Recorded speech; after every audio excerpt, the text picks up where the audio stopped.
এক প্রতিবন্ধী ভাইকে তার মা খাইয়ে দিচ্ছেন কাঁচামরিচ এবং কি পেঁয়াজ দিয়ে। এই দৃশ্যটা সত্যি বলি মন কেঁপে উঠল। প্রবাসে থাকা এবং কি ঢাকা থেকে অনেক মানুষ এই ভিডিওটা দেখে কেঁদে ফেলেছে। তারা বিকাশে টাকা পাঠিয়েছেন আমার কাছে। সেই টাকায় আজ আমি নিয়ে গিয়েছি চাল, ডাল, তেল আর মুরগি। তাই রান্না করে দিয়েছেন মা, আর তৃপ্তির সাথে খাচ্ছেন প্রতিবন্ধী ভাই। আজকের ভিডিওটুকু পুরোটা দেখার অনুরোধ রইল আপনাদের। প্রথমে আমি এক বস্তা চাউল নিয়ে গেলাম বাজার থেকে রিক্সা করে। তারপর মুরগির দোকানে গেলাম, বললাম ভাই বড় একটি মুরগি আমাদের দেন। সে মেপে আমাদের একটি বড় মুরগি দিলেন। তারপর কিছু বাজার ওগুলা করে রেখেছি, ওগুলার ফুটেজটি নেওয়া হয় নাই। তারপর রিক্সা থেকে নেমে তাদের বাড়ির উদ্দেশ্যে রওনা হলাম। তাদের বাড়িটা রাস্তা থেকে অনেকটাই ভিতরে, তাই আমার কাঁধে করেই নিয়ে যেতে হচ্ছে এগুলা। আমি সত্যি একদম তৃপ্তির সাথে এগুলা নিয়ে যাচ্ছি। একটা মানবিক কাজ করতে পারলে নিজের কাছে যে কতটা ভালো লাগে তা আসলে আপনাদের বলে বোঝাতে পারবো না। আমাকে যে আপনারা বিশ্বাস করে এতগুলো টাকা পাঠিয়েছেন, সত্যি আমি অনেক খুশি হয়েছি। সেই টাকা দিয়েই কিন্তু আজ তাদের জন্য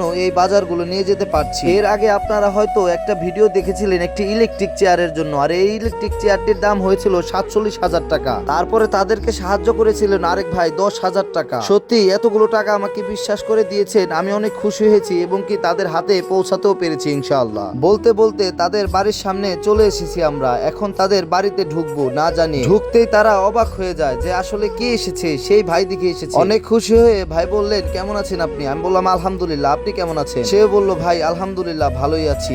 আম্মাকেও জিজ্ঞেস করলাম কেমন আছেন আপনি? সেও বলল আলহামদুলিল্লাহ বাবা ভালো আছি, কিন্তু একটা দুঃখের সংবাদ আছে। আমি বললাম কি হয়েছে আম্মা? বলে বাবা তুমি যে 2টা ছাগল দিয়েছিলে ওইখান থেকে একটি ছাগল মারা গেছে। আমি তো একদম ভেঙে পড়লাম কথাটি শুনে। তারপর চেয়ারে থাকা ভাইটি বলে উঠলো আল্লাহ তাআলা আমাদের কপালে যা লিখে রেখেছেন তাই হবে ভাই, আপনি তো আমাদের জন্য কম করেননি। যখন আম্মার হাতে তুলে দিলাম খাবার, ওই ভাইটা হাসি মুখে বলল আলহামদুলিল্লাহ, এত শান্তি পাই যে খেয়ে। যারা আমার জন্য টাকা পাঠিয়েছে তাদের দানকে আল্লাহ তাআলা কবুল করুন। তার মাও চোখ মুছতে মুছতে বললেন যে বাবারা আমার ছেলের জন্য টাকা পাঠিয়েছে, আল্লাহ তাদের নেক হায়াত দান করুক। প্রিয় ভাইজানেরা, আমার বিকাশ নাম্বারটা এখানে দিয়ে দিচ্ছি। এই বিকাশে যে টাকা আসবে সব টাকা যাবে গরিব, অসহায়, অভুক্ত মানুষের কাছে। যারা টাকা দিতে পারবেন না অন্তত একটা শেয়ার করবেন যেন এই ভিডিওটা তাদের কাছে পৌঁছায় যারা টাকা দিতে পারবেন। শেষে একটা কথাই বলবো, মানবতা এখনো বেঁচে আছে। শুধু একটু ভালোবাসা, একটু দয়া ছড়িয়ে দিন। আর আমাদের পেজটি ফলো করবেন যাতে এমন আরো মানবিক কাজের সাথে